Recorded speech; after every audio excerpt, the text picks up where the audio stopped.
Communist தலைவர் ஜீவா அவர்கள் பெரிய மீசை வைத்திருப்பார். அப்படி ஒரு படம் பார்த்தேன். இந்த மீசை அவரது முகத்தின் அழகை நரைத்த மீசை, இது அவருடைய முகத்தின் அழகை கெடுக்கிறது என்று எழுதியிருந்தேன். சற்று நேரத்தில் வடமேற்கு ஆப்பிரிக்காவில் புர்கினா பசோ என்ற நாட்டில் இருக்கின்ற தம்பி ரவிசங்கர் அந்த மீசையை ஜெமினி தொழில்நுட்பத்தில் நீக்கி ஒரு படத்தை அனுப்பியிருந்தார். 2 படத்தையும் போட்டு மீசை இல்லாத ஜீவா முகம் அழகாக இருக்கிறது என்று எழுதியிருந்தேன்.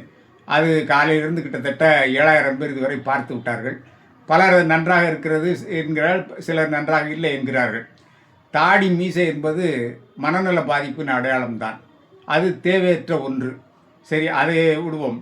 இந்த தம்பி ரவிசங்கர் 2021ஆம் ஆண்டு என்னிடம் பேசியிருக்கிறார். புர்கினா பசோ என்ற நாடு வடமேற்கு ஆப்பிரிக்காவில். அப்படி ஆப்பிரிக்காவிலிருந்து நிறைய பேர் என்னுடன் பேசியிருக்கிறார்கள். நான் அங்கே சென்று கிட்டத்தட்ட 20 நாடுகளைச் சேர்ந்த ஆப்பிரிக்கர்களை நான் சந்தித்து அவர்களோடு நிகழ்த்திய உரையாடல்களை தொடர்ந்து சங்கொலி வார இதழில் எழுதி வந்தேன்.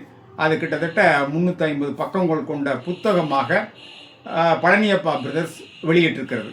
இதில் இந்த ஒரு புத்தகத்தில் 20 ஆப்பிரிக்க நாடுகளை பற்றி படிக்கலாம். இதற்கு முன்பு செனகல் நாட்டில் முனைவர் காப்பா அரவணன் அவர்கள் டகார் பல்கலைக்கழகத்தில் வேலை பார்த்தபோது செனகல் நாடு பற்றி ஒரு எழுதியிருந்தார். 30 ஆண்டுகளுக்கு முன்பு எழுதிய புத்தகத்தை படித்திருக்கிறேன். மலாவி நாட்டுக்கு தூதராக ஒரு முஸ்லீம் இருந்தார், சென்னைக்காரர். அவர் ஆங்கிலத்தில் ஒரு புத்தகம் எழுதியிருக்கிறார்.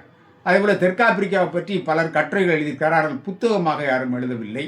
அப்படி பல ஆப்பிரிக்க நாடுகளை பற்றி சில புத்தகங்கள் இருக்கின்றன. ஆனால் ஒரே புத்தகத்தில் 20 நாட்டை பற்றிய புத்தகம் என்று இது ஒன்றுதான் தமிழில் இருக்கிறது.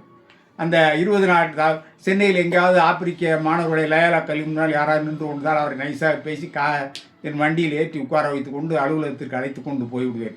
அவரை பக்கத்தில் உட்கார வைத்து கொண்டு அவரிடம் கேள்விகள் கேட்டு தட்டை செய்ய உற்று பார்ப்பார்.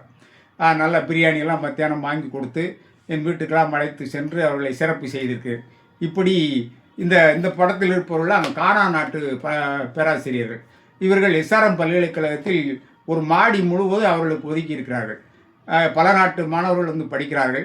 கடையநல்லூரில் ஒரு நாள் பேருந்தில் போய் கொண்டு 4 ஆப்பிரிக்க மாணவர்கள் நடந்து போனார்கள். உடனே பேருந்திலிருந்து கீழே இறங்கி விட்டேன். அவர்கள் பின்னாலே போய் அவர்களை சந்தித்தேன். அவர்கள் ஒரு வாடகை வீட்டில் இருந்தார்கள். அந்த வீட்டு உரிமையாளருக்கு என்னை தெரியும். பிறகு அவர்கள் வந்து சூடான் என்று சொல்வார். சுதான் அந்த நாட்டிலிருந்து வந்த கடையநல்லூரில் பார்மா கல்லூரியில் படிக்கின்ற மாணவர்கள். இப்படி ஆப்பிரிக்காவை பற்றி மிக விரிவாக நான் தான் எழுதியிருக்கிறேன். நைஜீரியா நாட்டில் மருத்துவர் ஆனந்தராஜ் தேனி லட்சுமிபுரம் அவருடைய இல்லத்தில் தங்கியிருந்த பொழுது அவர் டைரியில் அவரும் அவர் மனைவியும் எழுதியிருந்த குறிப்புகளை எல்லாம் தொகுத்து அவர்கள் எழுதிய இந்த நைஜீரியா என்ற புத்தகத்தையும் அச்சிட்டிருக்கிறோம். இதை நைஜீரியாவில் கொண்டு போய் வெளியிட இருக்கின்றோம். இதுபோல் ஆப்பிரிக்கா பற்றி நீங்கள் அறிந்து கொள்ள இந்த புத்தகங்களை படியுங்கள்.